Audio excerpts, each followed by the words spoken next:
ho, ho, ho! It's another episode of Blerd Survival Guide. Yes, it's your boy Santa Claus. And it's your boy Rudolph. Hey, welcome back to another episode of Blerd Survival Guide, guys. It's Jay and Jeremy. We're back on the mic this week. Jay, how you feeling today? You know, like 2 Chainz said, I woke up this morning, so I'm winning. How you doing? That's a healthy mindset. I like that. I'm awake. I woke up God this bless evening. You. Alhamdulillah. Yeah. I'm happy to have you here, buddy. Yeah, I'm awake. You know, last week we talked about Christmas and some Christmas specials. What are we talking about this week? Christmas. Hey, and Christmas. 2 weeks till Christmas, right? Yeah, 2 and weeks some more till Christmas. Yeah. Oh, we got 2 weeks out from Christmas. I hope everybody's having a wonderful holiday. Yeah, I still got to go get presents for everybody. That's the process. Are you a last minute Christmas shopper, Jimmy? I am this year because money. Well, you know, you at least get your Christmas tree up. I don't even have my Christmas tree up. I know it's been the face I just made. I'm guys. not gonna lie to you. God. Like it's been a long 2 weeks. True. Really, no, month. Yeah. It's been a long month, and so like getting in the Christmas spirit has been a little bit hard for me. No, I give that wholeheartedly. My mom is. She's not. Like she loves Christmas, and I mean she does it for us, for her kids, of course. But right. It's always been a tougher time of the year for her because that's. I mean, without her mom, she hadn't been with her mom for like she was since before I was born. And I mean, Christmas is that time of year when, like, I mean, you're truly like with family, so it's This has like been the first full year for me without grandma for Christmas. Yeah, it has. And I mean, we did Christmas like immediately last year. Like we managed to like pull it out, get in the flow of it, and I think we kind of forced it a little bit. Mm-hmm. And grandma was always the one that like really, man, she got everything ready. She was like, Jay, get the tree down. Like let's get all the decorations. Let's get all the ornaments put up on the tree. And, you know, she didn't put a star on our tree. What did you put at the top of your tree? Did you have a star on the top of your tree? Growing up, and this kind of does lead into the actual topic of the episode today. It's like just Christmas traditions between us in our office. And if you have any, you want to give us suggestions on what your Christmas traditions are, let us know in the comments. Once we post it on Instagram, definitely. But yeah, when growing up, we had different angels, like black angels. Sometimes it was a star, but most of the time it was like those angels you would put on top of the tree. I hear that. Yeah. An angel on the tree is like, I wonder where the different traditions come in, because like, you know, the different families do different things. And my grandma, and I think it's because she didn't always feel like going to the top of our tree. Right. She would put a bow. She'd put a bow on the top of our tree. Yeah, that was like the top. That was the tree top. I've seen those too. I mean, I'm pretty sure she was happy once you hit puberty and gained that extra 1.5 feet. Without a doubt. Like I definitely became. I was 6'1" already always the helper because they were older, right? But no, I definitely became the height, like the high reacher for everybody, the claw, if you will. No, that definitely happened, and I mean, Grandma always looked forward to decorating the tree. I don't think we ever made like a whole thing of it. Mm-hmm. Like a lot of families like have like a whole party. Right. No, they definitely do. And I mean, just going back to like me growing up, it wasn't really a party. It was just like we would spend a day, and this was before my mom started working at the hospital as well. It's like it would be the weekend, and we would decorate the house, the tree, and if we had any outdoor decorations, we would do that. That would just be our whole day, and then we would either go out to eat or that's pretty much it, because we would be too tired to actually cook anything. So it was just like go out to eat. And did y'all have any like family passed down ornaments, or did y'all get new ornaments every year? So I mean, we had the same amount of ornaments. It was like the same regular ornaments, but then we had like of course you have the little specialty ornaments that you would make in school, but also like some that were like specially ordered. We did have some that my grandma did have that I think she just spread it among all of my aunts and my mom. Okay. So it would be like some, because there would be some older ornaments that were like the felt touch kind. So it was like we had like a teddy bear one. My aunt had one that had like the rocking horse on it. It was like small little metal plate on the bottom. Yeah. And we have that. We'd have my mom actually, she got ornaments that were essentially not voodoo doll versions of me and my little sister. I know but it was like little little like ornament versions of dolls us. or something Yeah, like of that. like me and my little sister. And That's so adorable. we would have that on the tree as well. And That's too adorable. Yeah, so it'd be stuff like that. And I think we had like a couple of glass ones that had like one had my name, one had my little sister's name, one had my mom's name, and so stuff like that. And I mean, I don't know if they put up their tree yet at their house, but I mean, if I can find a couple of those, I can, because my tree is technically done. This is and this is it looks great. Yeah, and this is my first Christmas, quote unquote, alone. Because last year it was me and John. And is it a blue Christmas? No, I'm not sad. It's just it's different. For sure, it's different. For sure. I mean, I will be like on Christmas. I will be with your family. Yeah. I'm going to be spending the night at my mom's house and waking up at Christmas morning with them. That's fun. So we'll be doing that. But other than that, like I said, I've been here at my house, and it's quiet. Yeah. You got it. So a lot of things are like different when you live alone for the first time, or like when you finally moved out. You got to do things to get in the Christmas spirit. I bet Miriam has had like a similar experience, even like this. And like I said, Grandma was always the one that brought the Christmas cheer in our household. Mm-hmm. And so like I took it upon me last year. I was like, I got to make sure that we got garland on the steps.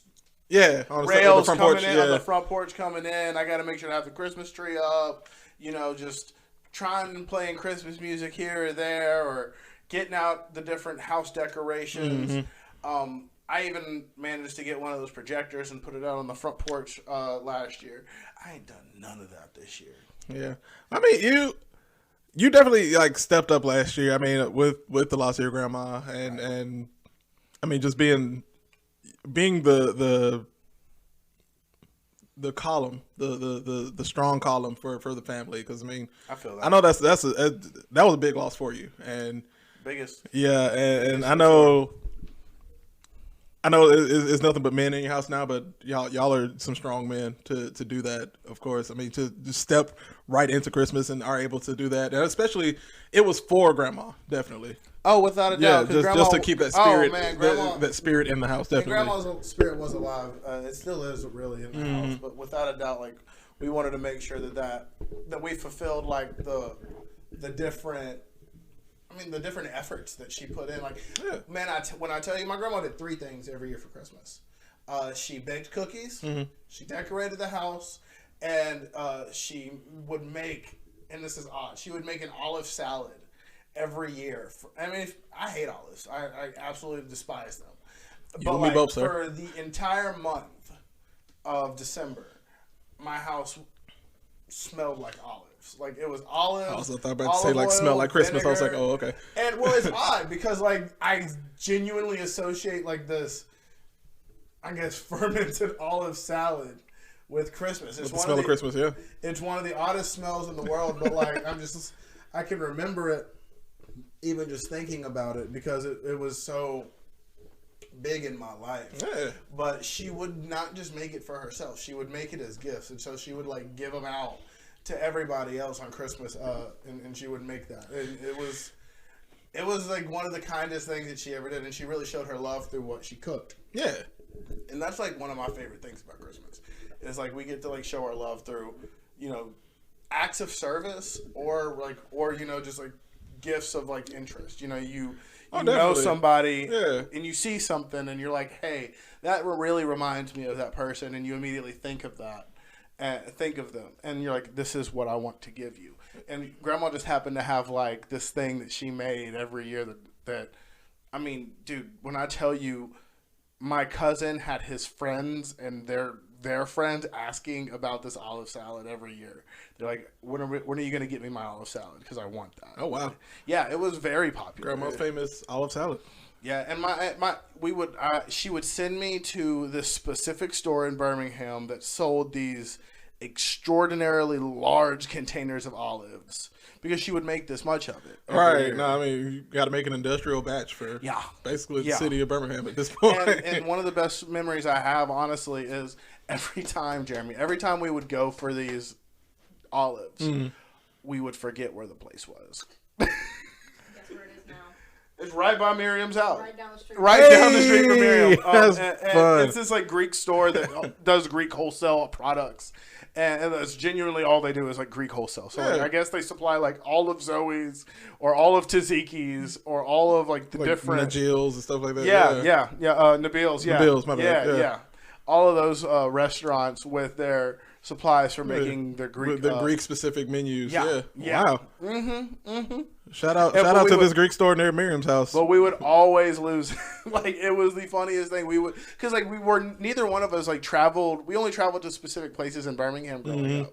Like, it was like an immediate path, and this was like one place every year that we would never be able to remember. Like straight out the way. Yeah. And so like it's over there. And I mean that kind of makes it part of the tradition. It's just like, hey, let's go find this obscure Greek wholesale store every year, and get lost in the middle of Birmingham because we forgot where it was.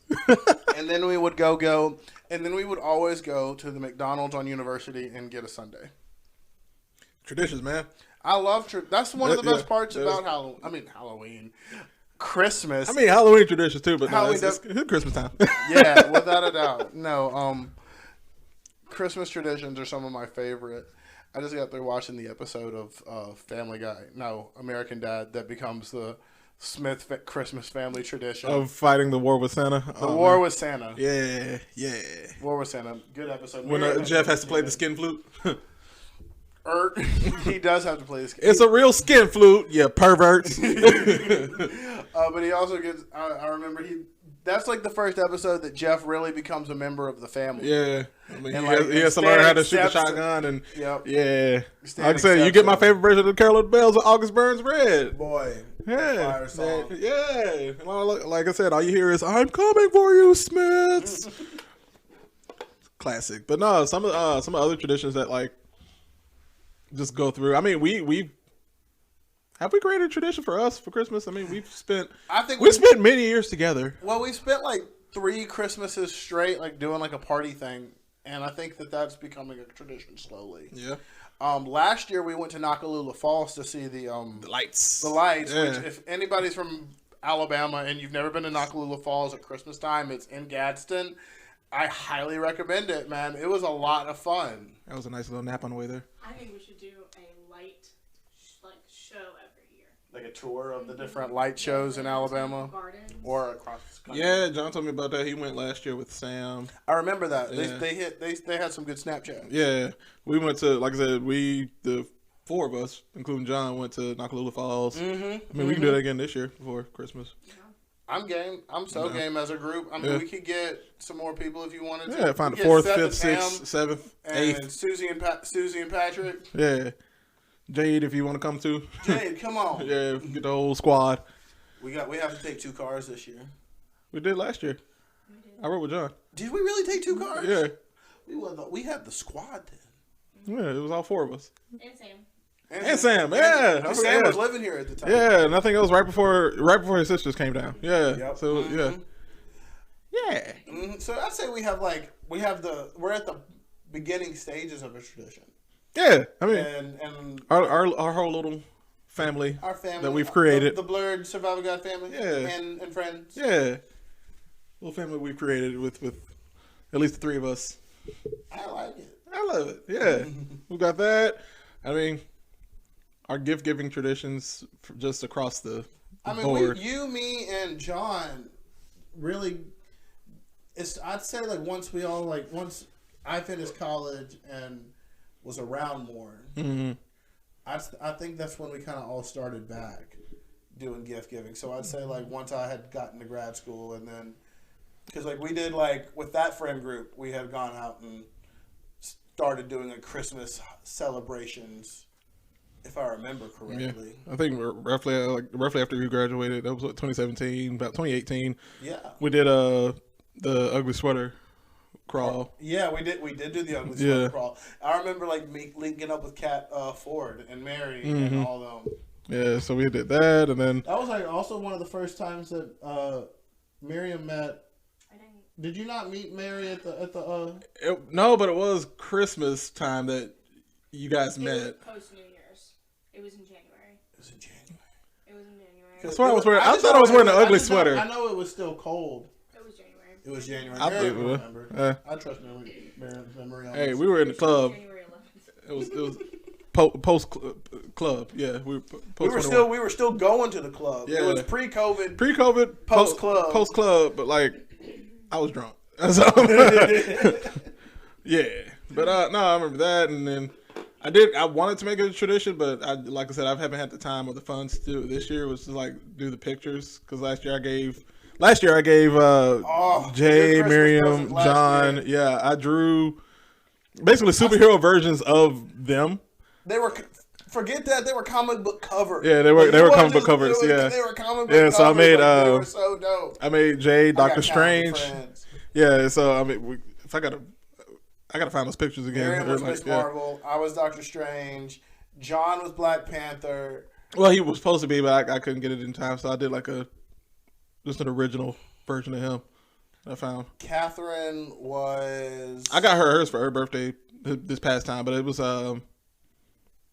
the Spectrum from WandaVision. Rambo.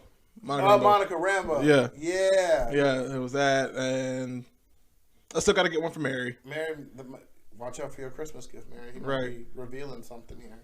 Right. Okay. Like I said, may not be if this she year. listens to this episode, we got a spoiler ahead. Right. It may not be this year. Maybe a birthday present. I mean, you took some time. You had them things. I still got mine hanging up in my office. Yay! It makes me feel powerful. Yeah. That was the goal. But no, I've always wanted to do like original gifts each year. I haven't done one for myself because I don't know who that'd be. Well, you've talked about like doing an anime version of yourself because you wanted to do it as Choji, if I remember correctly. Like, I had a rough sketching drawing of that, but then you got away from it. Kind of. I mean, I need to get back to doing other hobbies other than watching TV all day. Maybe after peak season. Yeah. There's a lot going on. Yeah. I mean, that's your self care, bro. Yeah. Watching TV is definitely my self care right now because I'm working like a fool. Yeah. Working like an elf. Yeah. At Christmas time. I'm tired. But one last thing before we head on to break. Hey, what are some memorable gifts that you've gotten or have given? Oh man. So, did you ever get a bike for Christmas? Yeah. I think it was either like when I was 8 or 9.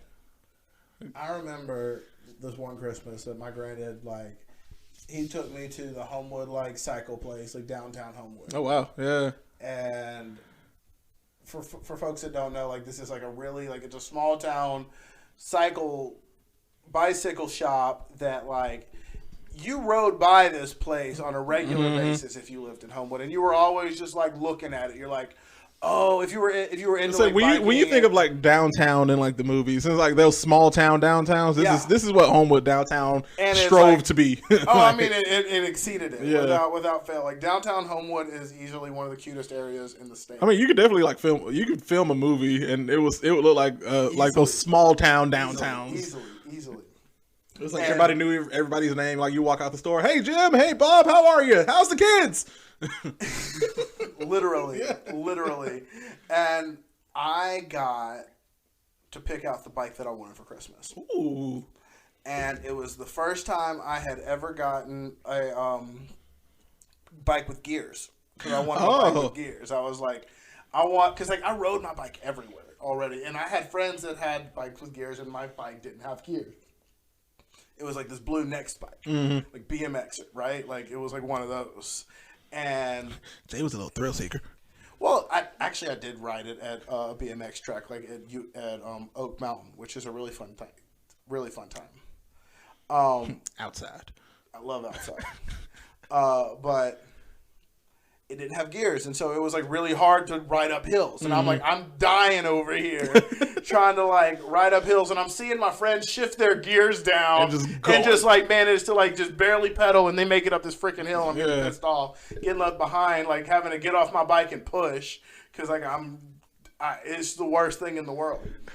And so I end up we go to the bicycle shop, and there's this black Trek. And this is, I think, like my start for my affinity to like black on black, like murdered out like stuff. Like I have a black car and everything. Like Right. that. Had a black Toyota growing up. Yeah.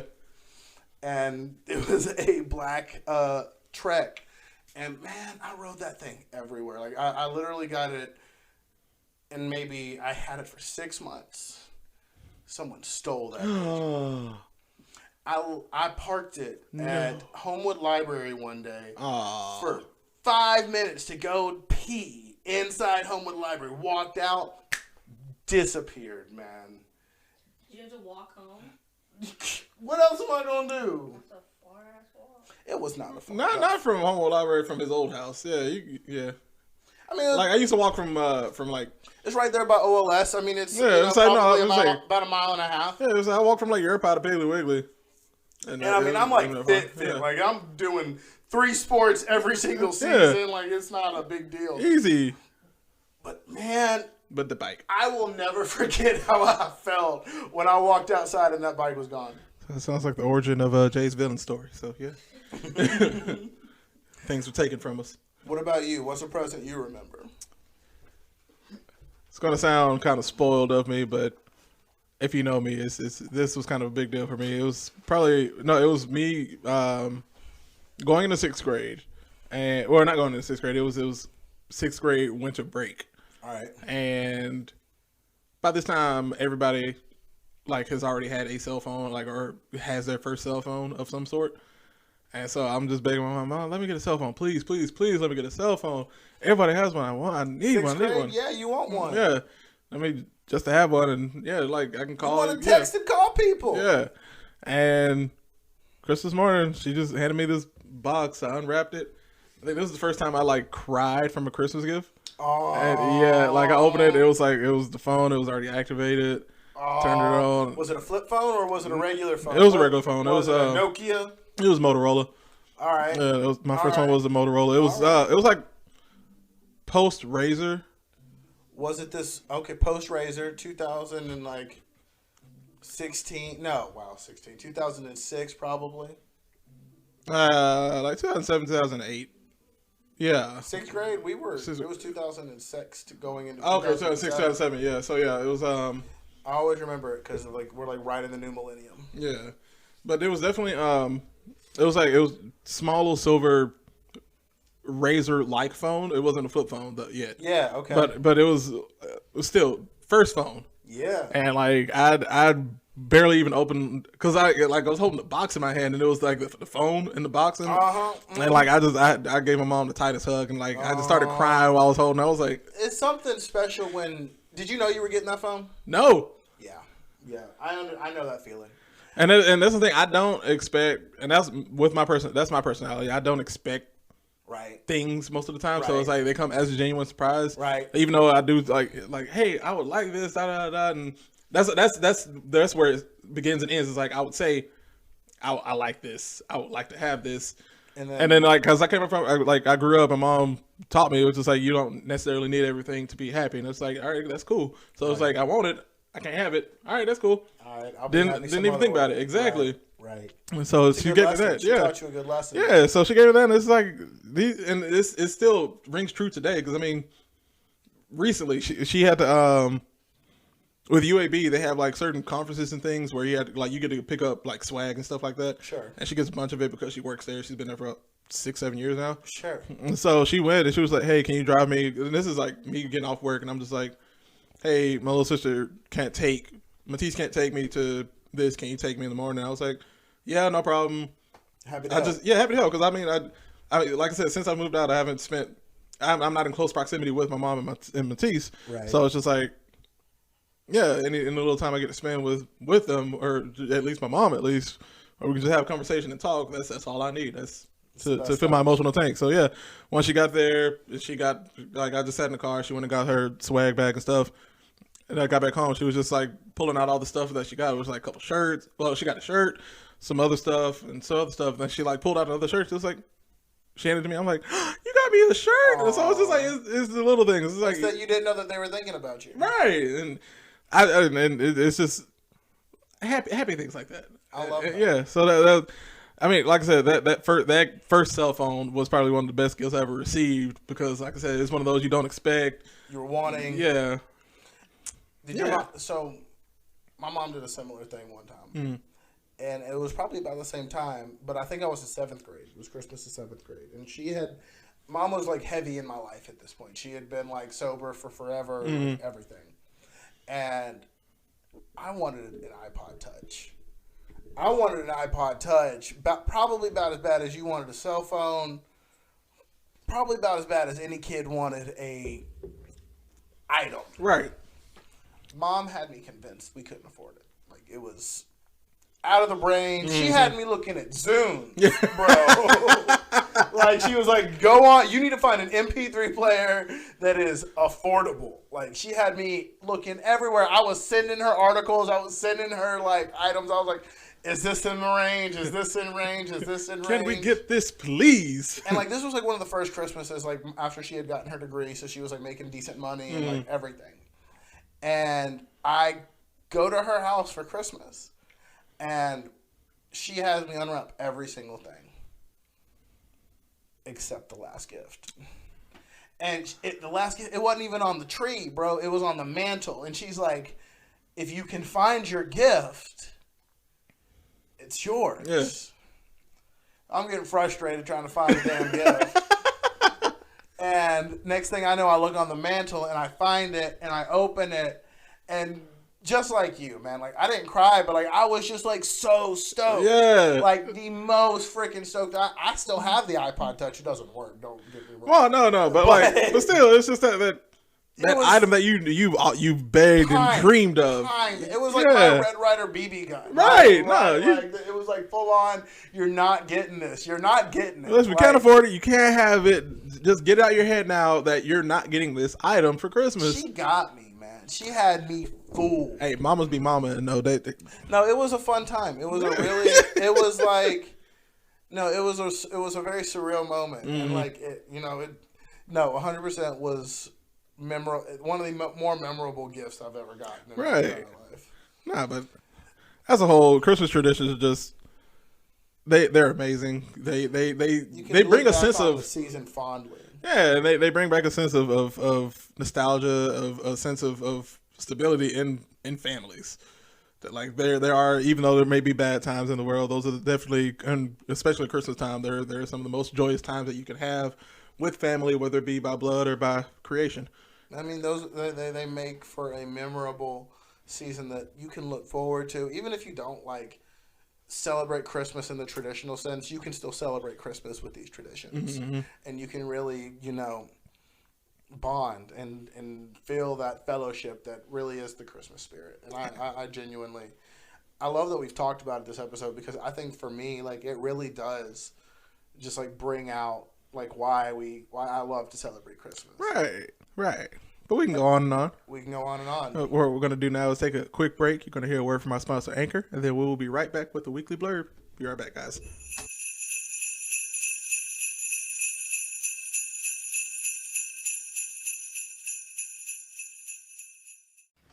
It's time for the weekly blurb. And we're back. Hey, welcome back. It's time for the weekly blurb, and Jay, you're up first, and go. Another one bites the dust. Another one bites the dust. And another one's gone. Another one's dead. Another one bites the dust. If you don't know what I'm talking about, if you've been living under a rock in the Serververse, you are potentially unaware that Cowboy Bebop, the live-action adaptation, was canceled since our last episode. This is something that I saw coming. I don't know about anybody else, because Americans cannot make live-action remakes. It can't be done. It doesn't happen. Of anime. Excuse me, live-action remakes of anime or manga. Like, we've seen it fail with Avatar. We don't talk about it. We've seen it fail with, and Avatar's not even an actual anime that was made into a live action. So they even failed on No, America You know, just anime adjacent. America has mostly bad luck with live action adaptations. I mean, Dragon Ball Z, like Dragon Ball Evolution, was trash. we don't talk about that movie the same way we don't talk about the other movie. I'm saying, bro. I'm saying.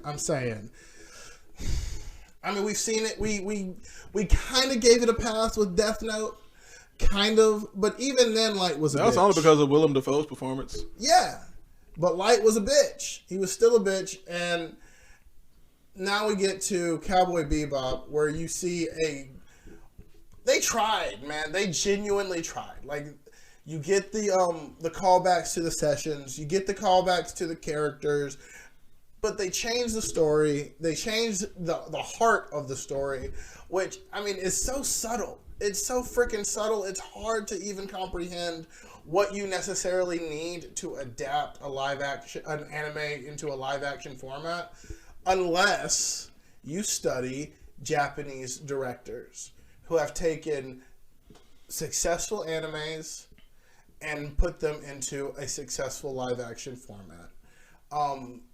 One of my favorite live action adaptations of an anime / manga / graphic novel is Alice in Borderlands. And if you haven't seen it on Netflix, it's fantastic. If you enjoyed Squid Game, Alice in Borderlands is right up your alley, and I think it's personally better.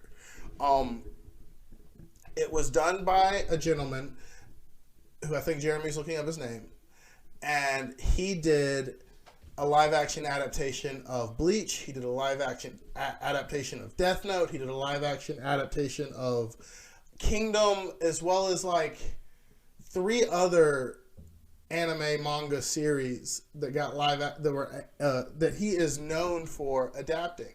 And I genuinely believe that it was because of his Shinsuke Sato. Shinsuke, yes, that's exactly.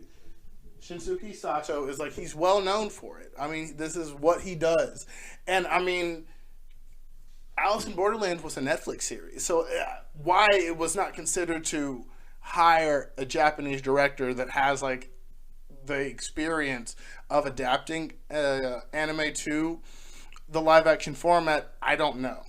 But at the end of the day, I truly believe, and I mean, this is based in what I've observed, that if an American director takes hold of a Japanese story and tries to adapt it to a live action format, it's going to fail, because it's just going to fail in the Japanese audience, which is also just as important as the American audience. Mm-hmm. Because I think that, like, when you vet what Japanese folks love about your animes and mangas, you'll find that it's a lot of the same things that you see with the American audience. And if you don't do that for, you know, for other animes, you're just destined to fail. And I think that that's just proven by the evidence that we have at hand.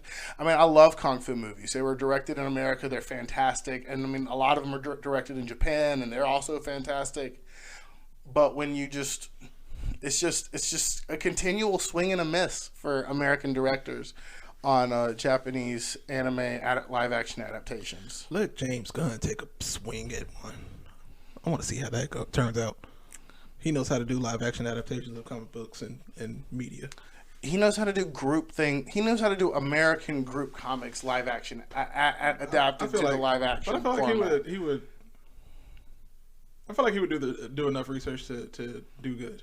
So, here's what I'm gonna just say. I'm gonna end on this.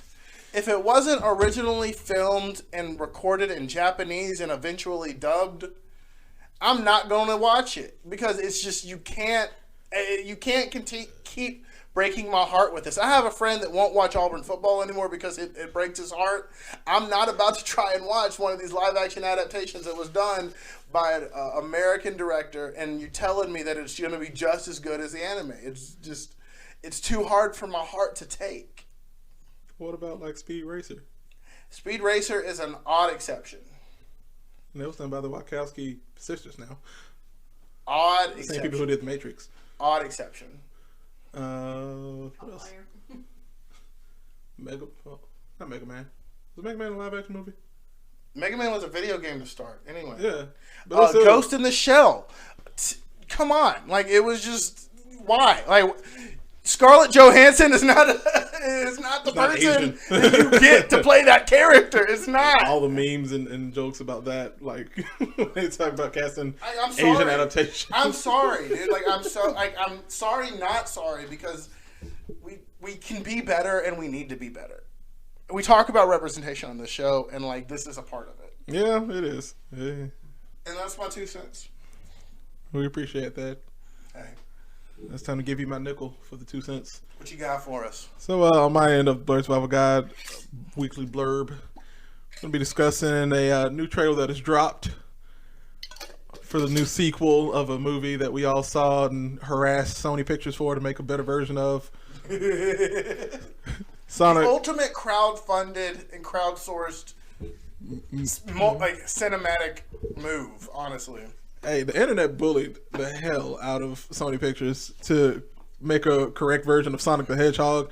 But yes, the new Sonic the Hedgehog 2 trailer dropped this past weekend, and by golly, by George, that's probably it. It was exciting. It was. Is you fantastic. excited? Was it fantastic? It was. It was Fantastic. fantastic. It was fantastic. It was very fantastic.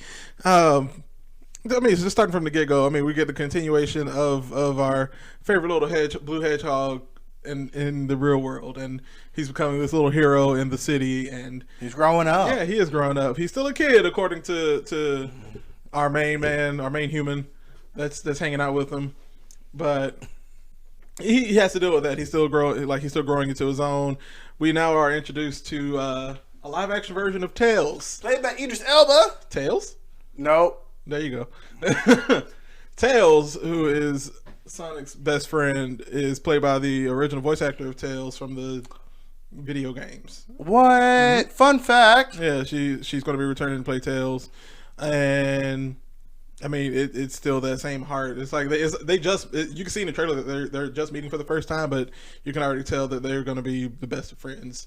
John Ralphio in the original voice of Tails sounds like a wonderful combination. Yeah, of no, it's voice acting. It works in the trailer alone. It works, and I mean you got them flying on the plane. You got Tails is already like he's not flying with the tail yet, but we got him flying on the plane. We're gonna get there. Yeah, we are gonna. It's definitely gonna get there. We're gonna see it. I'm ready to see it. Then what you all have been waiting for is the end of the trailer. I mean, first we got the return of Jim Carrey as Dr. Robotnik / Dr. Eggman, and he's more comic accurate. He says the stash. He has the mustache. He has the red coat and everything. He's not fat yet. I want to see the.